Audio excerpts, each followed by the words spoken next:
And the same pajamas I was wearing to sleep, I was wearing in this dream. And the people were acknowledging me. And I was fully aware and fully alert. That's how I know it was real as far as I'm concerned.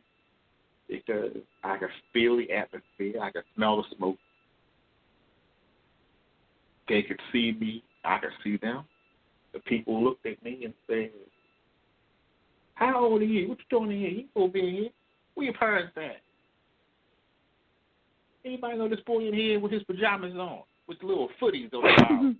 And I was wearing pajamas that had the footies attached to them,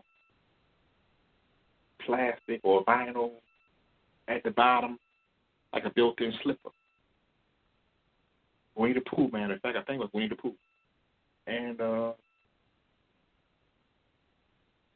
somebody was chasing me or something was happening, and I ran behind the bar,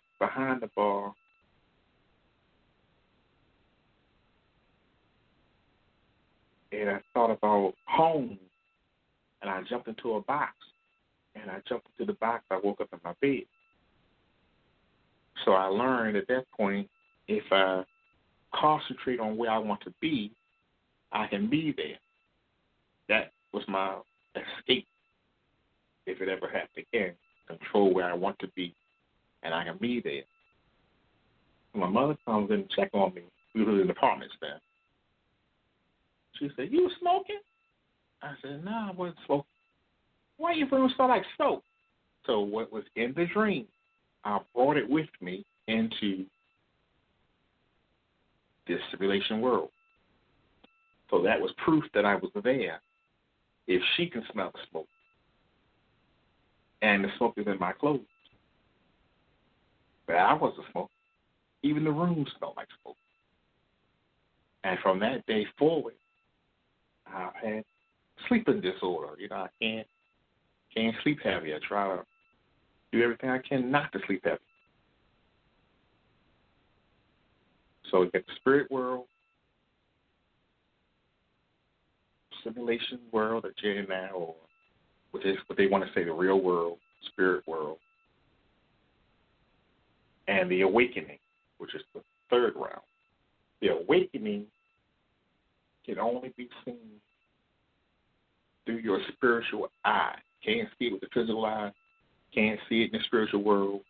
You have to see it with your spiritual eye. And that requires an out-of-body experience.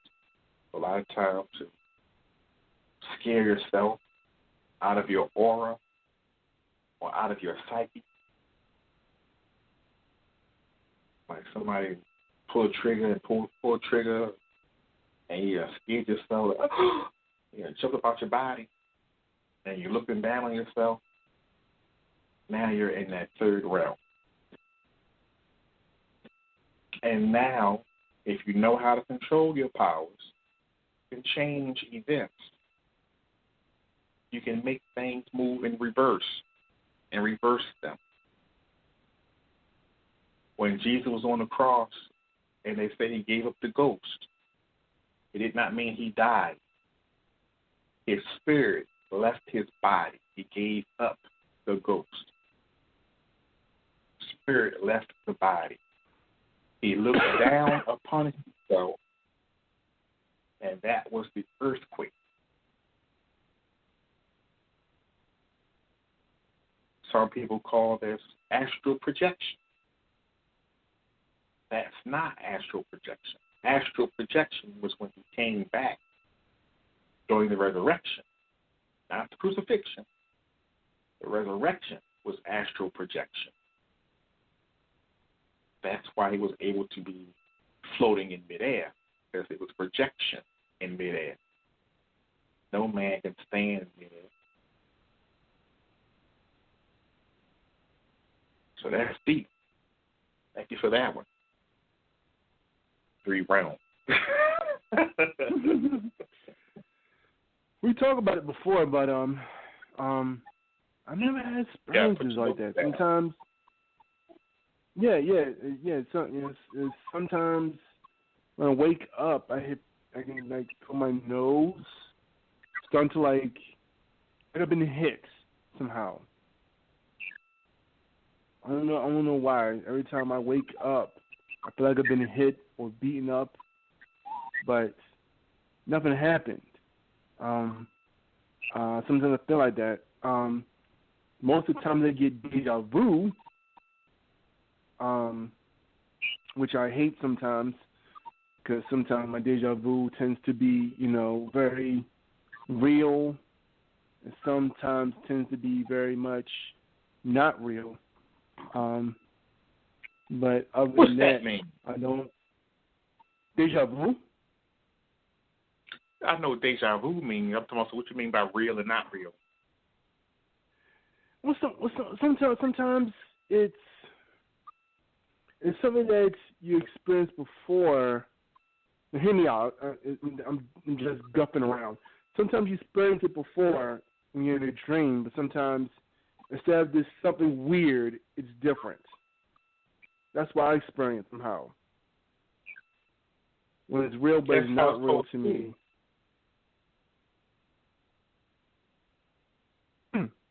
That's how it's supposed to be. When you experience deja vu, you're going to, at least the first 3 times you experience it, you want to make a note in your notebook, the date and the time that you've experienced it. This is how you learn your float number. Everybody has a float number. Everybody's float number is different. My float number changes between 3 and 9. The float number tells you how many days, weeks, months, or years. So you put a 3M beside it if it's 3 months. Put a 3Y beside it if it's a 3 year. How many months, weeks, years, or whatever, which you dreamed came to pass. And that's your float number. It'll always, some people have a constant number. Majority of people in the world have a constant number. Gifted people have a fluctuating number. So I'm very gifted. My number changes. Now, what I have to figure out also after those 3 times is the vision that's coming to pass something that tells me I'm on the right path, or is it something to tell me to avoid it? Now, so far, I've discovered it tells me that I'm on the right path. And when I thought it meant avoid it, I would pat my legs and clap my hands, because that's something that I didn't do in the vision. Anytime you do something different in the vision that you didn't dream, you change the outcome. So now you've deviated from where the path was going to take you. Either a hard right or a hard left, because you've changed it. But if you live it the same way exactly as you dreamed it, you stayed on the same course or the same path. So, for example,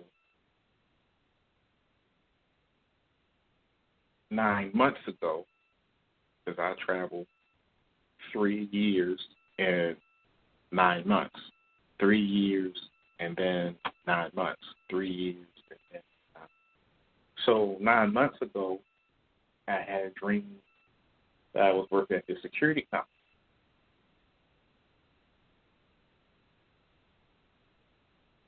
And I said, I don't know what that's about because I ain't working no security company. Why would I stop driving a school bus to work at a security company? The school bus pays more money. Nothing in my vision about the COVID. So COVID came. Can't drive the school bus because all the schools are closed. And that's where I wound up at the security company. Exactly 9 months ago. I dreamt it. So it's just telling me that I'm on the right path, that this is where I was supposed to be. Now, how to navigate it, make changes, turn yourself into a rich man, I don't know. All I know is how to escape it so I don't get killed when something's happening, how to concentrate and realize that you are in control of your own brain?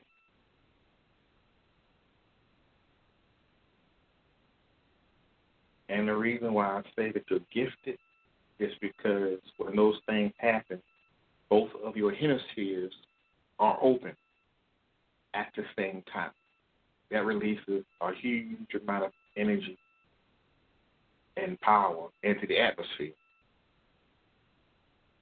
And you're not supposed to have both hemispheres open. If you're right-handed, your left hemisphere is supposed to operate. And if you're left-handed, your right hemisphere is supposed to operate. But never both atmospheres. Even if you're ambidextrous, both hemispheres don't function. Whatever your dominant hand is operating your left hand or your right hand.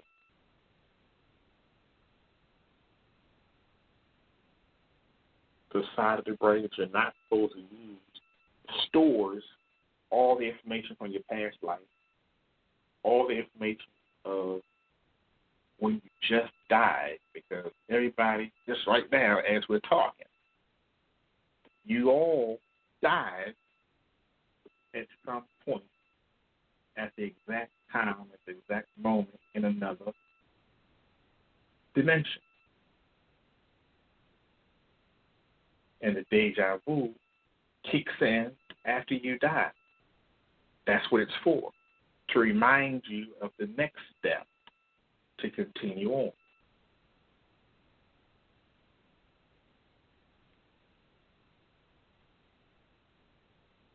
Now, for someone who says, well, I've never experienced deja vu, then you're doomed for hell. Because now you left yourself no footnotes to follow, so you don't know if you're making the right decisions or the wrong decisions from the last time. So you're bound to repeat it. And everybody wound up in hell the last time. That's why the earth is so old, because we've been repeating this cycle over and over and over.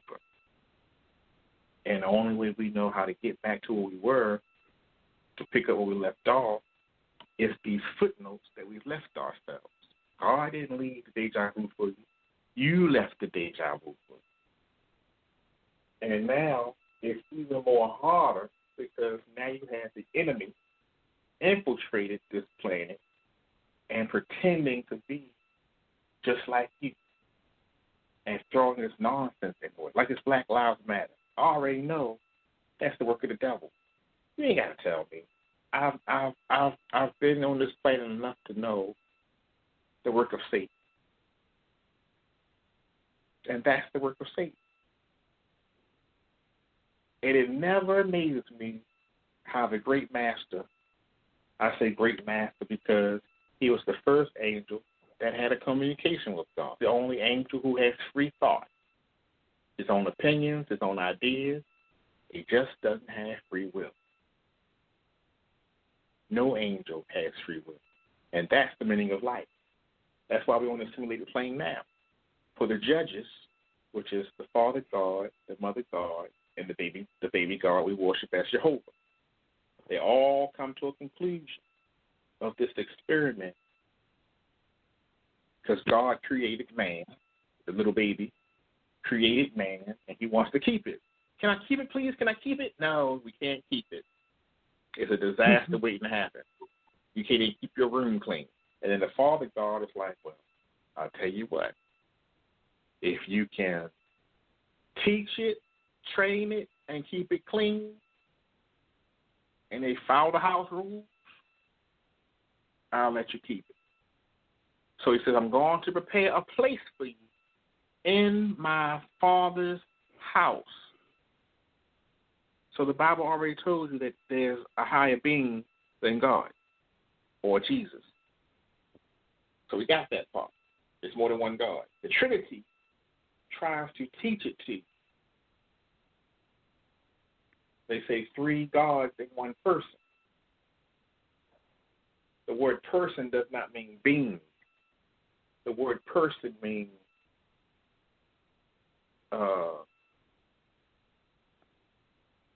how can you say person means point of reference. Person. They're not people. The English language is hard to translate things.